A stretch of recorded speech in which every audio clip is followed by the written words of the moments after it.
గురుదేవుల యొక్క పాద పద్మయుగళానికి సవినయ నమస్సులు సమర్పణ చేసుకుంటూ, గత వీడియోలో మార్కండేయ పురాణంలో చెప్పబడ్డ దేవీ మహాత్మ్యములో భాగంగా సురధుడు అనే రాజు, సమాధి అనే వ్యాపారి ఇద్దరూ సుమేధ అనే ఋషిని ఆశ్రయించి మహామాయ గుర్చి అడగడం, అటు తర్వాత మధుకైటబుల సంహార గాథను వినడం జరిగింది. ఇంకా ఎవరైనా మొదటి భాగం చూడకపోతే ఈ వీడియో ఐకార్డ్స్లో ఇస్తున్నాము, దయచేసి గమనించగలరు. మా ఈ ప్రయత్నం మీకు నచ్చినట్లయితే దయచేసి లైక్ చేయండి. మా ద్వారా ఇంకా ఎటువంటి కంటెంట్ కోరుకుంటున్నారో కామెంట్స్ రూపంలో తెలియజేయండి. అలాగే ఈ ధర్మ సంగ్రహం ఛానల్ని సబ్స్క్రైబ్ చేసుకోండి. మహిషాసురుడు రాక్షసుడికి నాయకత్వం వహిస్తూ దేవతల మీదకి యుద్ధానికి వెళ్ళాడు. వారందరినీ ఓడించి ఇంద్ర పదవిని తీసుకొని తన తామస ప్రవృత్తి అంటే రాక్షస లక్షణముల చేత లోకాలను నాశనం చేయడం మొదలుపెట్టాడు. బలహీనులైన దేవతలు ఏం చేయాలో తెలియక త్రిమూర్తులకు బ్రహ్మ విష్ణు మహేశ్వరులను చేరి మహిషాసురుడి యొక్క ఆగడాలు ఎక్కువైపోతున్నాయని, సృష్టి గతి తప్పుతున్నదని, కనుక అతనిని అంతం కొరకు ఏదైనా ఒక ఉపాయం చెప్పమని శరణు వేడారు. వారి ప్రార్థనను విన్న బ్రహ్మ విష్ణు మహేశ్వరుడు ముగ్గురు కించిత్ కాలం క్రోధభావంతో వారి కనుబొమ్మలను ముడివేశారు. అప్పుడు ఒక మహా తేజస్సు బయటికి వచ్చినది. ఒక్కొక్క దేవత నుండి ఒక్కొక్క అంశశక్తి బయటికి వచ్చి ఆ మహా తేజస్సులో లీనమై ఒక దేవీ రూపం ఏర్పడింది. ఆమెను చూసిన దేవతలు సంతోషించి తమ ఆయుధాలను ఆవిడికి సమర్పించారు. రకరకాల ఆయుధాలు పట్టుకొని సింహం మీద కూర్చొని అనేక బాహువులతో భాసిస్తున్నటువంటి అమ్మవారు ఒక్కసారిగా పెద్ద అట్టహాసం చేసింది. అమ్మవారు చేసిన గర్జన విని మహిషాసురుడు భయకంపితుడై యుద్ధానికి సిద్ధపడ్డాడు. దేవతాశక్తులన్నీ కలిసి రూపంగా ఏర్పడిన ఆ మహాశక్తి విభిన్నములైన ఆయుధాలు ధరించింది.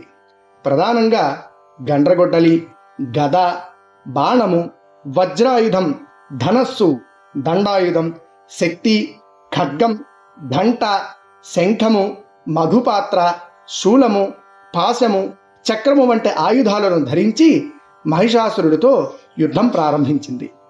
మహిషాసురుడి సైన్యంలో ఒక్కొక్క రాక్షసుడు ఒక్కొక్క రకమైన సైన్యాన్ని వెంట తీసుకుని వచ్చి అమ్మవారితో యుద్ధం చేస్తూ ఉన్నా ఆ రాక్షసులు వేస్తున్న అస్త్రశస్త్రాలను అమ్మవారు సునాయాసంగా ఛేదిస్తుంది.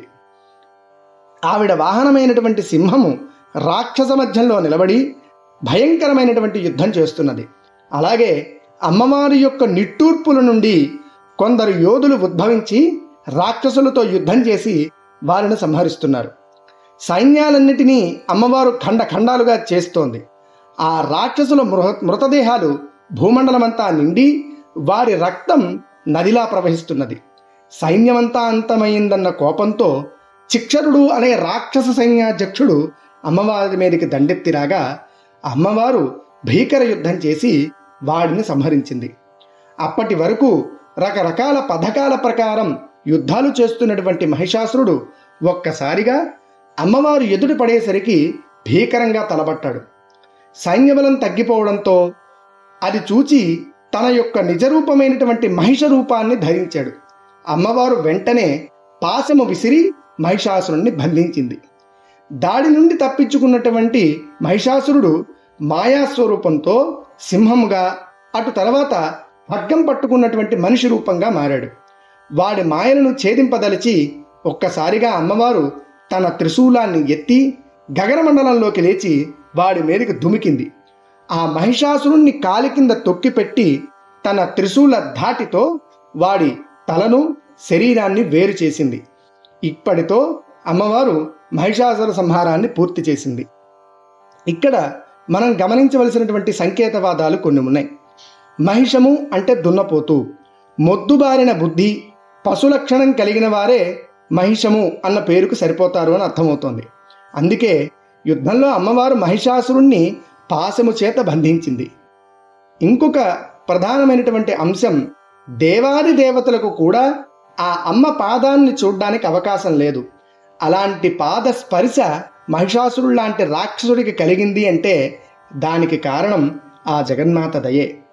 తప్పు చేసిన పిల్లలను తల్లి దండిస్తుంది. అంత మాత్రం చేత తల్లికి ప్రేమ లేదు అని కాదు.